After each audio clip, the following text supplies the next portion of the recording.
Okay, we're live. All right, great. So we're on, everyone. Welcome to Freedom Summer 2020. I appreciate your all being here. As you know, this week we're having freedom.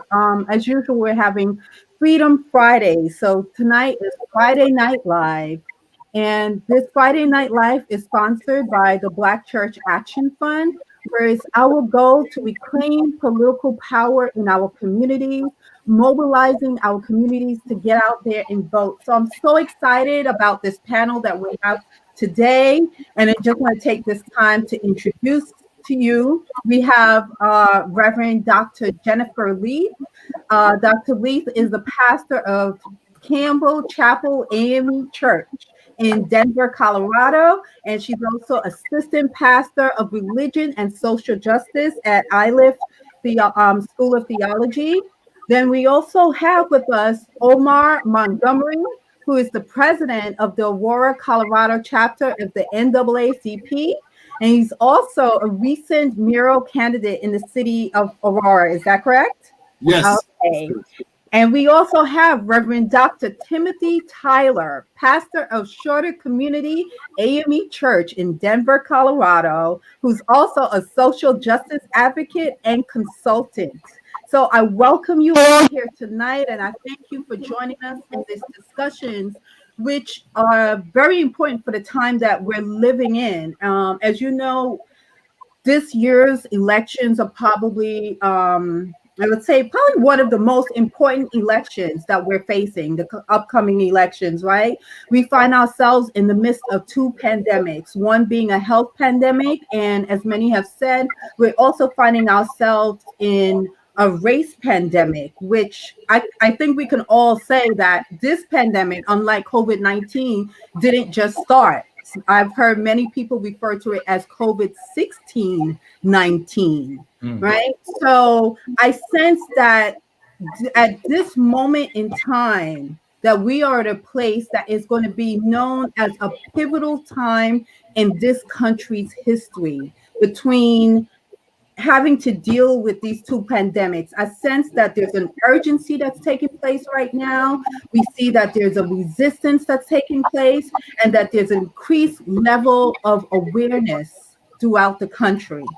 So as we begin this freedom tour this week, which is in the state of Colorado, I invite you to answer the first question, because we do have some pastors with us. What do you see as the role of the church in this moment? And I'll begin with you, Reverend Leith.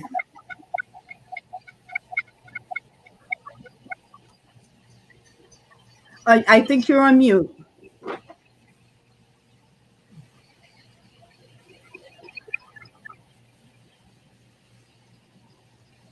See, that's going to be the role of the church to unmute itself. So while we get you off of mute, Reverend Leith, we'll pass it over to Dr. Tyler. The role of the church in this moment. That has been one of the most complicated questions that we've been trying to answer since this pandemic hit. The church, especially the Black church, has always been that institution that felt like it needed to jump right in the middle of the fight and to be the leader of the fight. And yet what these two pandemics bring to us have even caused the church to have elongated discussions about where we fit in the midst of the pandemic. On one hand, we have empty churches because we've been staying at home. And so we said, well, let's open them up. Well, no, the reason why they're empty is because they were dangerous. Opening them up makes them dangerous to the people that we put in them. And then we said, well, let's feed everybody. Let's get out in the community, okay? But a great percentage of our members are 65 years old, and they need to be at home, keeping themselves safe. And so one of the most perplexing questions is the role of the church, because on one hand, this is the finest hour for the church to do ministry, what the church does best. On the other hand, we have some of the most vulnerable populations in the church. And so we're going to have to at times go back to that scripture that says, be still and know that I am God. In other words, you be still and know that God is God. So that's been a very complicated and difficult question. But what I do know is the church does have a role to play, both in the midst of this racism pandemic and in the midst of the coronavirus pandemic. Thank you. Reverend Leith, would you like to add? Sure. And I do think that this is a time where we are muzzled in more ways than one. And so the muting was, I think, indeed the prophetic sign. You did it on purpose.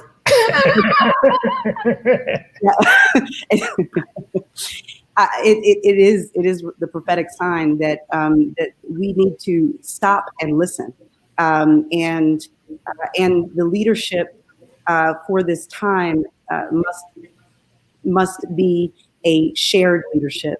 It must be a leaderful movement, as one of the earlier iterations of Black Lives Matter put it. Indeed, we're at a time when churches must remember those words of Martin Luther King. It's not for the pew to ascend to the pulpit, but for the pulpit to descend, if you will, but really to find itself, not descend, but perhaps even ascend to the pew. In fact, we need to be shifting and rethinking all of our hierarchical frameworks and ways of understanding how we relate to one another. We can't be advocating for democratic participation in the civic landscape and sphere if we are not manifesting that in the religious and church sphere. And one of the challenges that we have had in Black churches for a very long time is that we have dealt in exploitative, hierarchical power models, which are the very things that we're trying to dismantle in civic space. And so there are ways that we have to get right church. And as the song says, so that we can perhaps go home. so that we can make home, if you will, and so that our prayer is true when we say, "Thy kingdom come, Thy will be done on earth as it is in heaven."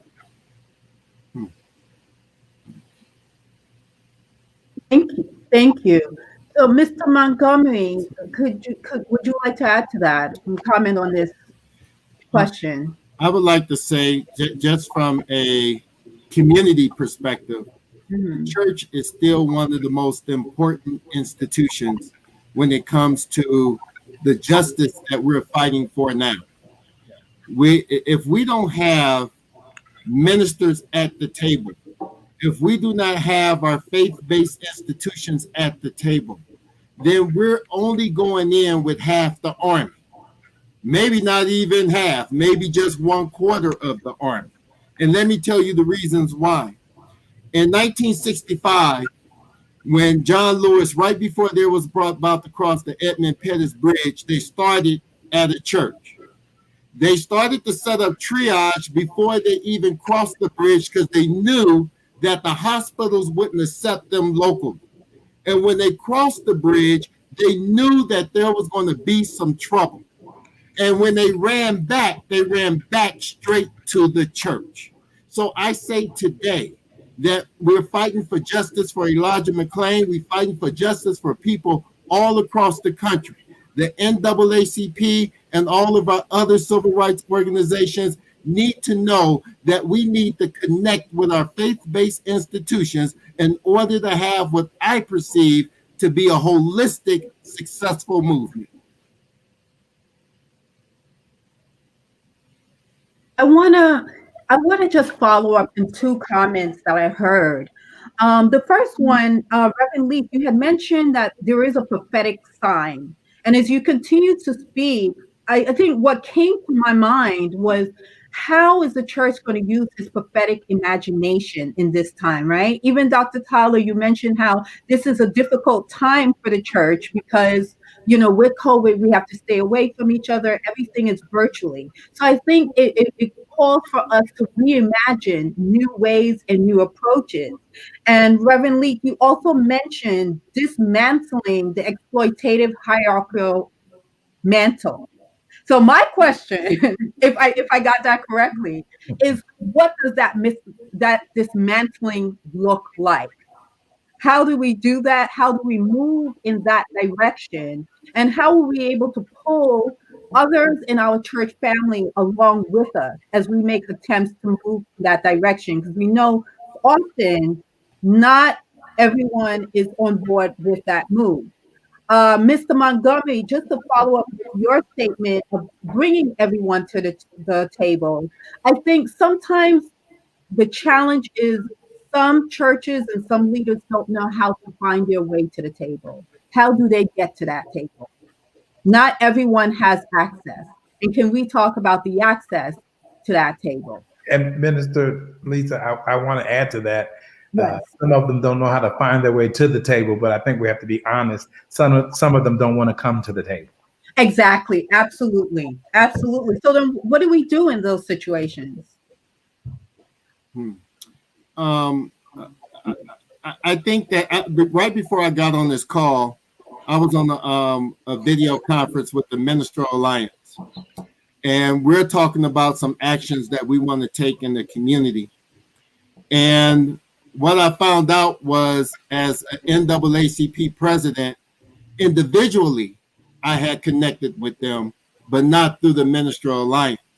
So it's really both groups and both organizations being intentional about coming together. Yes, there'll be some that'll say, this is not what my ministry is about. This is not, I don't want to be a part of standing up for families, standing up for social justice, environmental justice, economic justice. There'll be some pastors that'll say, this is not my role. But the ones who says, I will open up my church doors for those that are injured, for those that are homeless, and for social justice actions that are taking place.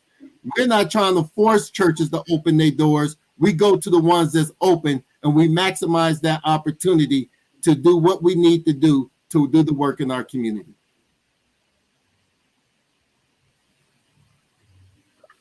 I just want to kind of jump in there because I think that we need to remember that one of the most awful things that we can do is squash one another's imagination. And so the prophetic imagination really is essential. It's powerful. It's important. And when individuals are discerning that their communities are too vulnerable, with 2/3 or more at 65 years or older, to participate in protest in certain ways, we have to be very careful not to cast judgment, not to dismiss the commitment, not to say, well, then you aren't really about the good news of the gospel of Jesus Christ. You're not really committed to the thing. We must nurture and cultivate in one another whatever we can do. Whatever we can do to make a difference, whatever we can do to fight the good fight and to make sure that justice is realized and done. And so, I mean, when we think through this, we remember that a threat to justice anywhere is a threat to justice everywhere. Injustice anywhere is a threat to justice everywhere, put differently. And what that means is that justice is a holistic matter. And so if I'm being exploitative in my personal at-home relationships, that compromises my capacity to do anything on the streets, to do anything from the pulpit, to do anything from the pew, to do anything at work. And we've seen time and time again where leaders have experienced the very real challenge of lining up personal with the call of the vocational and the professional, and so it's no different when we look at the relationship between church organization and street organization or protest organization. You can't say we're calling for democracy out there and we don't have democracy in here. And so the challenge is for us to nurture one another and not judge one another, cultivate one another, and not crush one another. That doesn't mean that we are without a critique, without a critical eye. But it does mean that we are not trying to tear one another down, but rather to build one another up, because we need all hands on deck. I'll say this one other thing and stop there. But as Frederick Douglass has put it, power concedes nothing without a struggle. And so, I mean, I think that the one thing that we can all do, with the exception of those who have been deprived unjustly the right to vote because of often unjust incarceration, we all have that right, and so we can do that. Those who are 18 and over, who are born in the United States, have the right to vote, and we have to defend this with all of our might. Power is one of our places of power. Why would we just lay it down? Why would we just lay it down? Even if we don't believe in the people who are running, we can't give up the power, because it gives us an attempt to push forward a little bit more and a little bit more. And so I think that it's one of the ways that we can encourage one another and say, well, if you can't go out and be on the streets, at least could you register to vote? At least could you call somebody and make sure they're registered to vote? Could you at least cast your vote?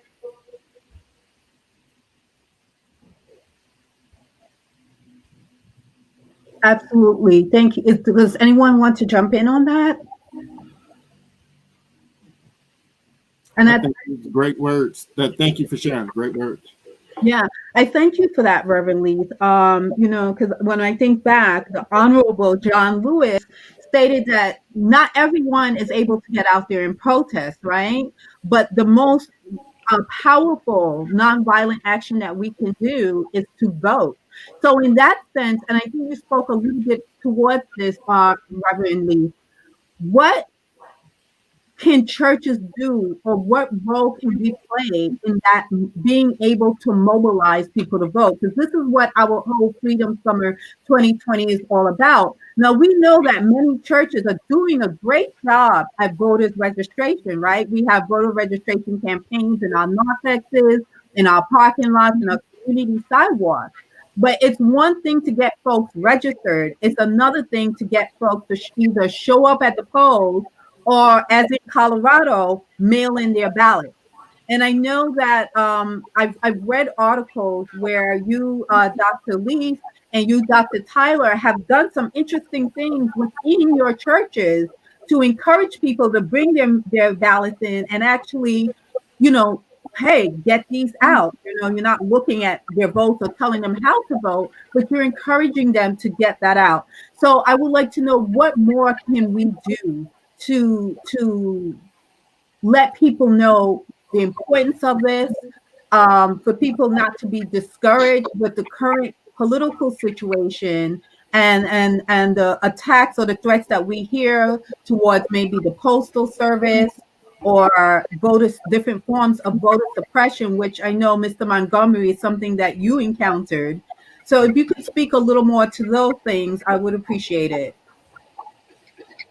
I'm encouraged that we're seeing in Denver.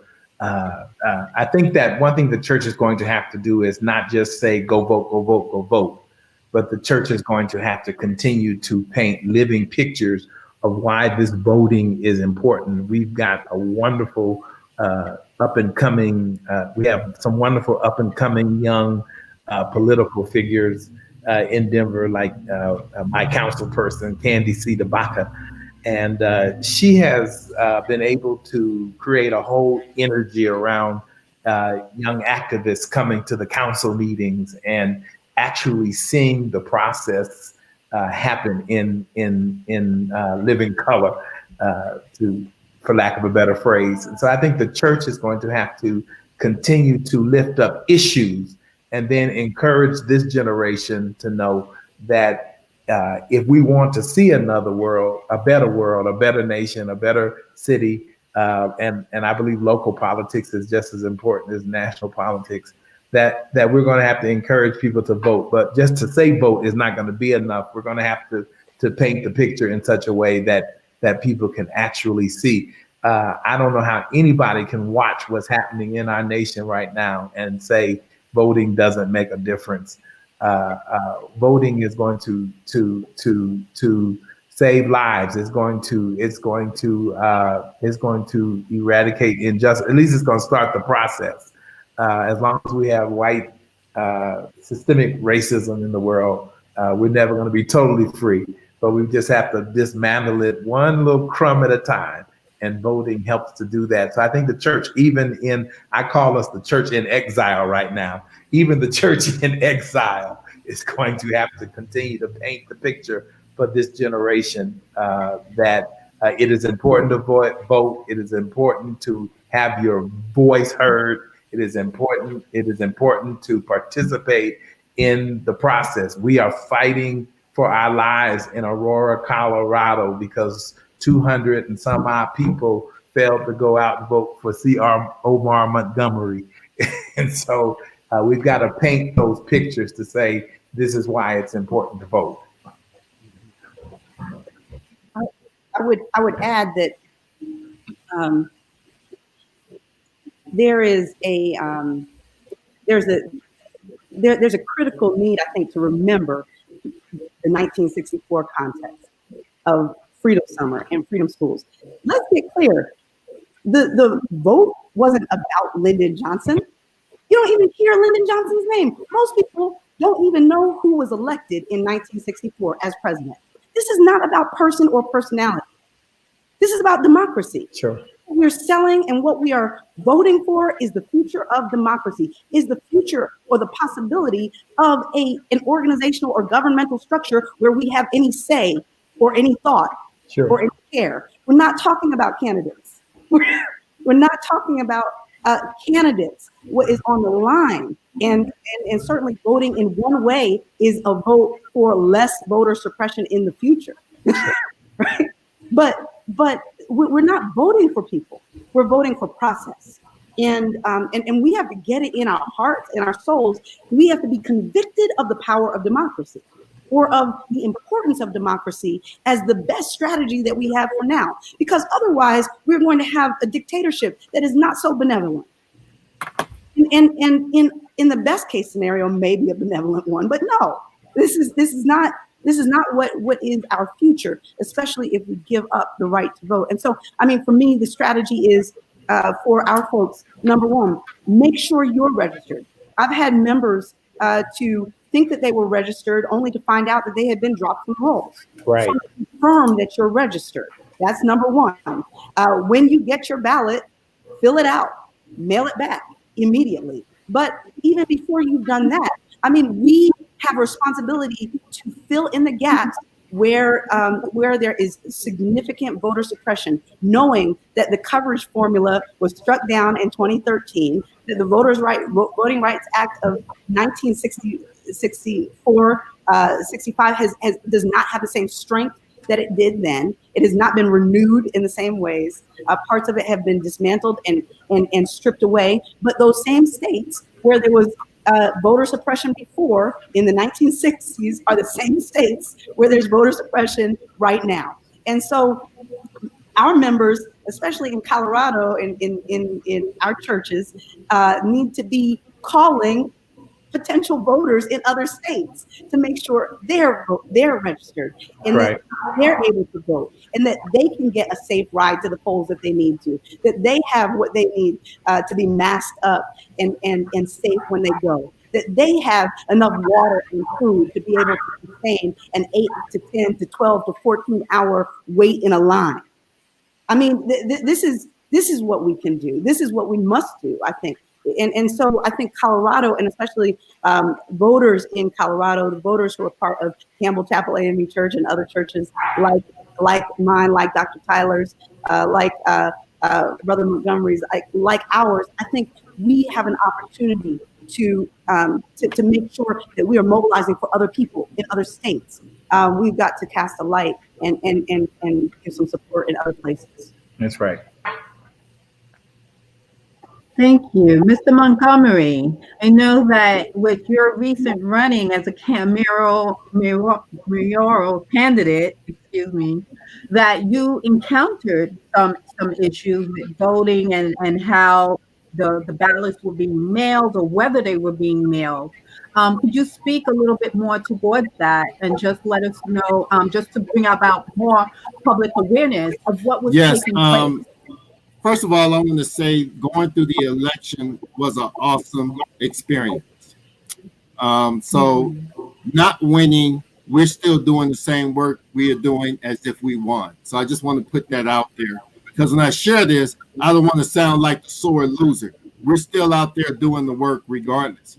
So, and Aurora is made up of 3 different counties: Arapahoe County, Douglas County, and Adams County. Adams County sent out a ballot that was incorrect. So they had to send out a second ballot. So if you filled out your first ballot, but you only made the correction on the second ballot, it voided your first ballot. So what that meant was you had to complete both ballots in order for your vote to count. So what happened was we had an undercount in Adams County of almost 850 votes, and that's the county we was in the lead in that possibly could have put us over the edge, because we lost by 215. The second issue was in Arapahoe County, there was 800 votes, 800 ballots that didn't get mailed out until the day of the election. And so we don't know whose fault it was as to why those ballots were sitting there. What we do know that they were sitting there and they never got mailed, so some people didn't get a chance to vote. So when we began to talk about voter suppression, some of it is not like the old school way where they ask you to take a test, do your own property, and things of this nature. Some of it is these little subtle things that can impact a local election or a national election. I'll also give a caveat to that, that for the most part, outside of the election I experienced, the state of Colorado has one of the highest voter turnout rates. And then second, has made it easy to do the mail-in ballot. What we need is, as far as city clerks, and to make sure that the ballots are correct, and that when they ask for the ballots to be mailed, that they're mailed in a way where it's timely enough so that everyone can get their ballots. So the topic that we're discussing tonight is breaking down barriers in Colorado. And you've all identified some of the issues that we face nationally, and you've touched on some that we face locally. Dr. Tyler,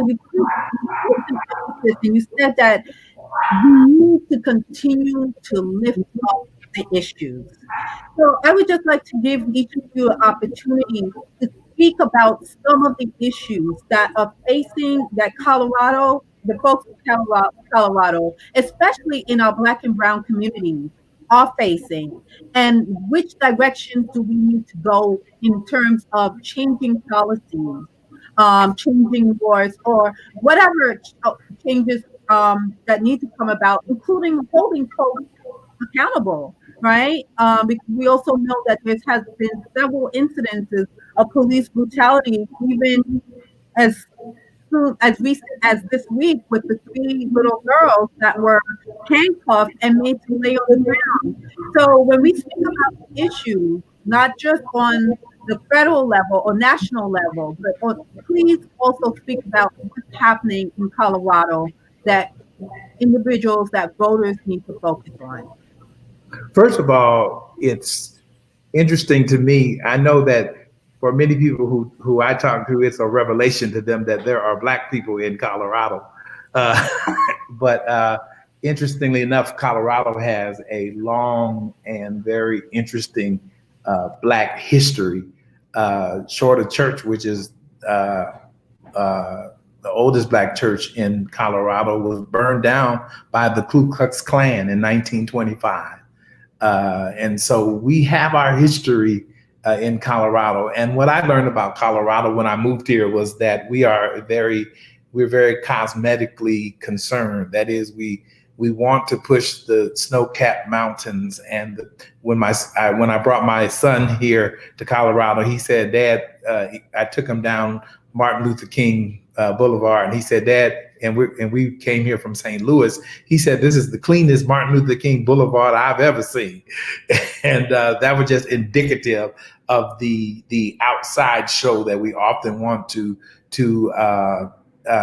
give to the world. But in recent days, what the world must have learned is that Colorado has its issues with race and systemic racism.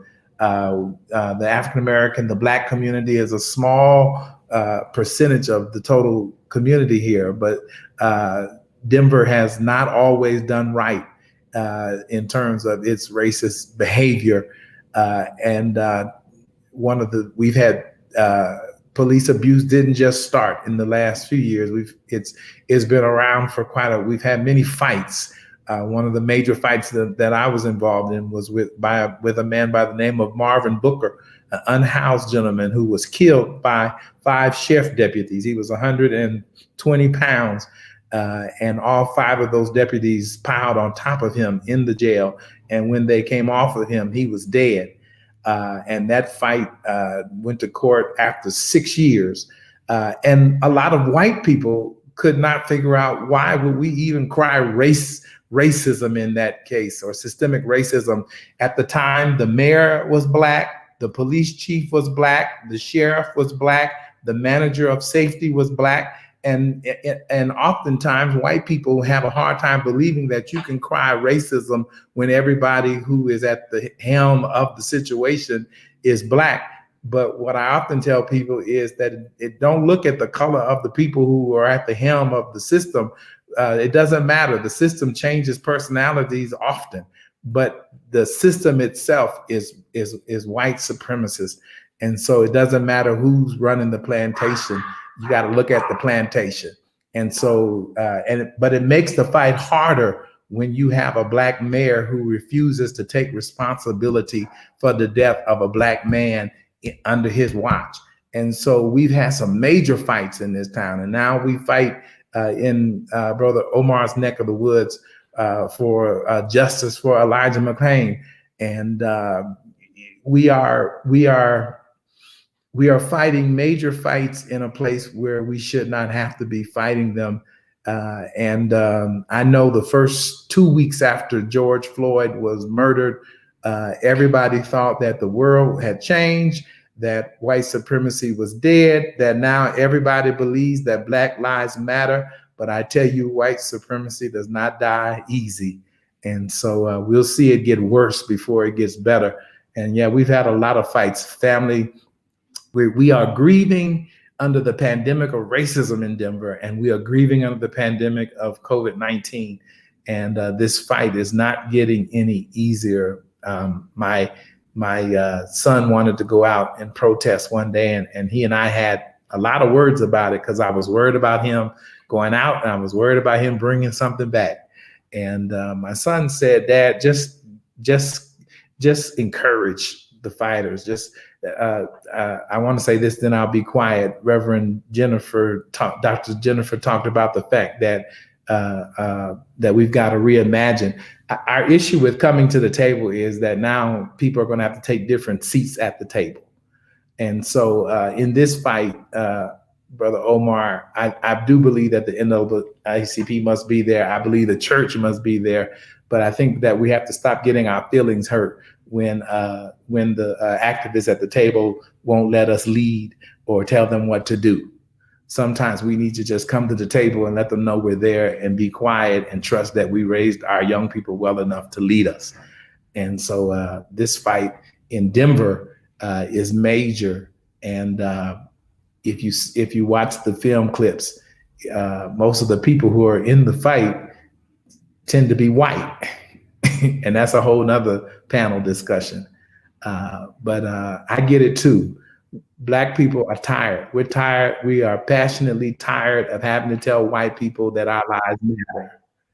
And somebody said, well, let the white people be your allies. No, I don't want you to be my ally. That's your cousin, that's your brother, your sister, your mama, your daddy causing this trouble. Get in front of this fight and go tell them to sit down and I'll be your ally. As you do it. And so here we are in Denver. I love the snow. I love the beauty. But guess what, world? We have racism in this place, and the fight is just beginning. Mr. Montgomery, would you like to jump in there and speak some more to the issues that you face in Colorado? Dr. Leith, were you about to go? It looked like you. Okay, go ahead. Thank you, sister. In Aurora, Colorado, we have a life-size statue of Martin Luther King. It's at the Martin Luther King Library. At the foot of that statue is also where the majority of our homeless are housed. Not only that, most of them look like us. Look like everybody on this panel. Right. And when we began to talk about what we need to be fighting for and what we need to be voting for, I agree with the vote. I agree with democracy. But then there's times where we literally cannot wait on the actions of the results or the hope of the vote. And in some cases, we have to literally just take charge. If Richard Allen had waited on the vote for churches to be equal, we wouldn't have AME churches right now.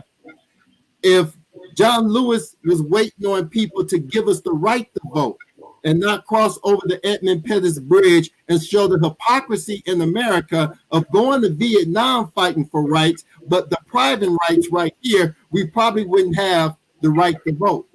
So if organizations like hashtag Black Lives Matter, the young people right here, 10 for 10, some young brothers and sisters is doing some work. Dr. Tyler is right. Sometimes we with the gray, sometimes we that's been in this fight for years need to sit down and advocate for these youth to have the vision manifest on what justice look like in the future, while some of us are still trying to fight for the things that need to be fought for now.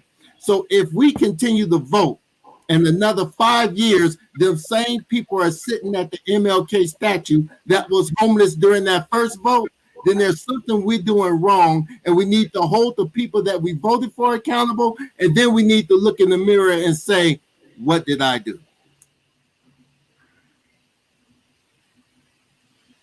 I think this is so critical, so key. We need to be discerning our place in the fight. We need to be discerning our role, and we all have a role to play, and we can't let ourselves or anybody else off the hook for playing our role. But our role can't be to be in charge. Our role can't be to be the main spokesperson. I mean, Paul Baker made it plain. She says, I wasn't in any of the news. I wasn't in any of the news because it's not about a powerful leadership. It's about powerful people. And it's about making sure that the fight goes forward even without the personality. And so that being said, I just want to come back to this question of the local, and I thank God for my co-panelists here and for their insight and knowledge and wisdom and deeper history here in the Colorado area, but I and the Denver area in particular. But I want to just give a shout out to representatives and senators who have made a difference through House Bill 217. Yes. That could not have happened if we had not voted them into office, and they had not then voted for these changes to take place. And so, Senator Leroy Garcia, Senator Vonda Fields, Representative Leslie Herod, Representative Serena Gonzalez Gutierrez, these are key folks who have made a difference and who have used their power of legislative voice to make sure that that we have a more just environment and circumstance. And even still, as Dr. Tyler pointed out, white supremacy still lives. It still rears its head. In Weld County, they made it clear, hey, you can pass all the laws you want at the state level, and we're going to make sure that there's a fund to defend police officers who are asked to have some integrity. So we're going to make sure that the presumption of, of immunity and of innocence that has attended to the person of police officers, or the persons of police officers, is a little bit more under scrutiny because of the violences and injustices that have manifested. I just want to say, therefore, that what's the stakes for us are multi-tiered and multi-level. A lot of us think about the presidential election and as being the major interest and impulse and reason that we vote. But no, we're voting for every level of governance, from the most local to the most national. And we are also influencing the international when we make the national vote. We are impacting the judicial branch of government. We know that there will be some judicial appointments, Supreme Court appointments, and also some other district appointees of the next executive branch. We cannot afford to have the same kind of Brett Kavanaugh appointees. Mm-hmm. I didn't mean to call a name, but we cannot afford this. The stakes are way too high, and they're on every level, from the local to the national. I just want to just name one last piece with respect to how important this is, and the point that you were making, Dr. Tyler, about who's out in the streets and how many white folks there are out there. It's so wonderful. I think it is so wonderful. They need to be there. They ought to be. Remember that Freedom Summer 1964, more than 1,000 out-of-state volunteers went to Mississippi, and 90% of them were white. 90% of them were white. And that is the movement that we need to be cultivating. And Colorado gives us a great opportunity to demonstrate what this ought to look like. It ought to look like the majority says, hey, we've been wrong and we got to get this straight. And it's our responsibility to do so. Absolutely. And I mean, and at the same time, it was complemented with the freedom schools that said, let us dismantle and disrupt the sharecropper teaching that has been imposed and forced upon Black folks in the South. I mean, it's a both and. And so I think the specificity of the locality must always be complementing the global perspective. But we don't, I don't think we need to be ashamed of what Colorado is. It is what it is. 13%, about 13% Black folks in Denver, less than 7% in the state. And I absolutely would never say I am not ashamed of what it is. I think that Colorado is an opportunity. If you want to get your social justice chops, come to Colorado. I think that it is the perfect breeding ground for the church, for social justice organizations. I am what the greatest thing about our history is that throughout our, and Dr. Lee didn't go back far enough. She didn't go back to Wellington Webb and Hiawatha Davis. So we've always had a tremendous history as it relates to Black people in politics, in the justice movement. I don't think it's something to be ashamed of, but I think as Black people and people of color, I do know for sure, and I would say this without hesitation, that we have gotten a little too comfortable in Colorado with our situation. I am grateful for the white people out in the streets, but at the same time, I will not affirm the passivity that happens among Black people and people of color in Colorado. And so I'm encouraging both at the same time. And I love it here. I love it here. I've been here for almost 13 years. And I have really, Colorado has taught me that God is the God of social justice. Amen. Amen. Yeah. Amen. So we're actually down to our final minute. So I'm going to give you an opportunity to for final remarks, which will be very short. And I'm so disappointed because I had so many other questions and topics to cover that I didn't get. About that 45 and Black preachers. I tell you, we're going to use all this. Say that. You did say that every time. But I'm going to give you this opportunity for final remarks. And in your remarks, I hope that you can cover this issue that's important to me. I feel that our social justice responsibilities are a biblical mandate. And I've encountered people in the church that still feel you keep that out of the church. Politics is separate. We should not be discussing that. I think it was you, Mr. Montgomery, that said churches might say that it's not my role.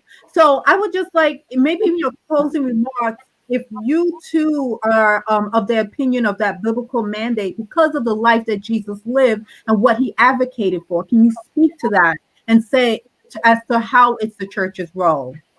And I think I probably took up all the time asking that question, but maybe we can get it in. Let me say this quickly. I had a Washington.